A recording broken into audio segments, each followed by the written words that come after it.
This will work out here. Is this working? Oh, I'm not even using it.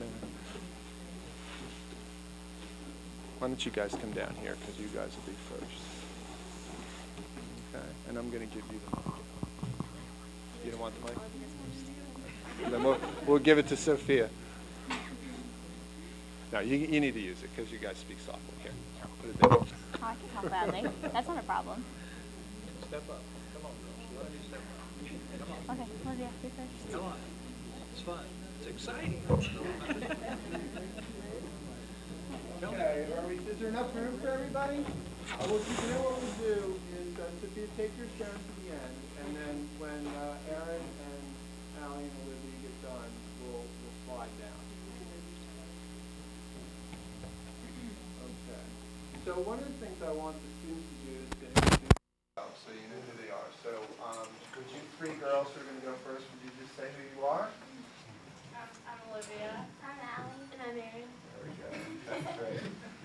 Now, Aaron, Olivia, and Allie were the sort of the wave group. That's what I'm going to call it, the wave group. So each of you did one of the three waves. So I think, Olivia, you had the early wave, the Huguenot wave. Is that right? Yeah. Okay. Can you tell us a little bit about what you learned and what's on your poster? First, I did how the name of Bottle Hill came to be. And it said that a man named Bud was the first to own the region. And there are two theories of how he came up with the name for his property. And the first is that he saw how his land was shaped, and it resembled that of a bottle, and it was situated between two hills. The second is that there was a tavern on a hill called the Public House, and that many of the residents that lived in the surrounding area were illiterate, so the owners put the owners of the tavern on the bottle from the tavern sign. I also did some of the first families, and they were David Brandt, Joshua Broadwell, Ellis Cook, Jeremiah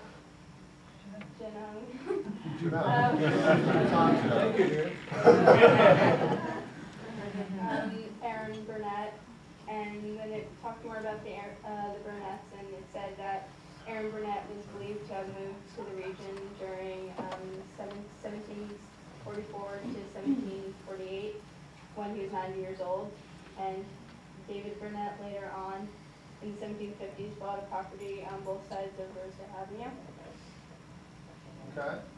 Good. And then, Allie, you had the sort of second wave, which was during the American Revolutionary period, right? Yeah. And what did you find out about Madison? What was happening then? Well, the first thing I looked at was the Luke Miller house, and Luke Miller was a Minuteman residing in Madison. Can they use their mic? It's right Oh, there. sure. I can't hear you. Okay, he was more commonly known as Miller. The house that he resided is still standing in Madison and is situated on a diagonal on Ridgedale Avenue. The house's location was formerly known as Miller Station. An early settler of Bottle Hill named David Burnett purchased the plot of land where the house was built, but then Andrew Miller purchased the land from him and built his house sometime before 1750. Later, Josiah Miller occupied the house during the American Revolution. Its current address is 105 Ridgedale Avenue. And the really cool thing about this is, well, I already said it's still standing, and there's a picture of it built before. And now it's white, and the fence is repaired, but, it's still there. And the next thing that I looked at was the Lewanika encampment. And the encampment was located in the fields near the intersection of Woodland and Treadwell Ave. It was large, if not one of Washington's largest encampments. The encampment housed about 300, had about 300 houses, and housed approximately 3,000 men.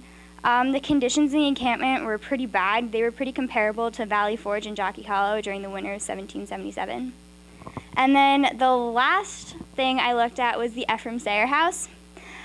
This home is in Madison, has come to have historical significance because Mad Anthony Wayne stayed in this location during the Revolutionary War. Daniel Sayre built this house located at 31 Ridgedale Ave in 1745.